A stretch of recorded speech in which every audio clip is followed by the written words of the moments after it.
ആദരം സാധന ചാരിറ്റി ട്രസ്റ്റിനാണ് ഞാനിപ്പോൾ വരുന്നത് പള്ളിപ്പുറത്താണ്. അപ്പോൾ നമ്മുടെ കുട്ടനാട് പോലെ ഇങ്ങനെ എല്ലായിടത്തും പോകും. ഇവരുടെയൊക്കെ ക്ഷേമാന്വേഷിക്കുക, ഇവരുടെ ബുദ്ധിമുട്ടുകളും കഷ്ടപ്പാടുകളൊക്കെ കണ്ടെത്തുക. ഞങ്ങൾ ചാരിറ്റി സംഘടന എല്ലാവർക്കും പാടുന്നുണ്ടായിരുന്നു. കോഴിക്കോട് ഞങ്ങളിങ്ങനെ ഇറങ്ങി താമസിച്ച് ഒരു സ്ഥലത്ത് പോകാറുണ്ട്. ചുറ്റുവട്ടിൽ എവിടെ പോയിട്ടില്ല. അപ്പോൾ അവർക്ക് നിങ്ങൾക്ക് എല്ലാവർക്കും ഐക്യം ഉണ്ടായിട്ട് മാത്രം നടത്തുന്നതാണ്. അപ്പോൾ വില്ലേജ് ഓഫീസർക്കും പഞ്ചായത്ത് ഓഫീസറും വിളിച്ച് രാവിലെ ഞാൻ വരാമെന്ന് വിളിച്ച് ഞങ്ങൾ ഓരോ സ്ഥലത്ത് പോയി വന്നിട്ട് താമസിച്ചിട്ടുണ്ട്. നമ്പറൊന്നും ഇല്ലല്ലോ. എല്ലാവർക്കും നല്ലതൊക്കെ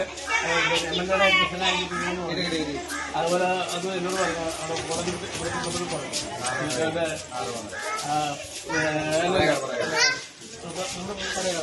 പറയാതെ എന്നപ്പോഴും പറഞ്ഞു. അപ്പോൾ നമ്മളെ നിങ്ങൾക്ക് എല്ലാവർക്കും പെട്ടെന്ന് എല്ലാം മാറി ഇതാകട്ടെ. എന്തെങ്കിലുമൊക്കെ ആവശ്യമുണ്ടെങ്കിൽ നമ്മുടെ ഭാഗത്തുനിന്ന് ഉണ്ടാകുന്ന സാധനം ഉണ്ടാവും. കാരണം വില്ലേജ് ഓഫീസറും പഞ്ചായത്ത് സെക്രട്ടറി അതുപോലെ പഞ്ചായത്ത് നിങ്ങളുടെ കഷ്ടപ്പാട്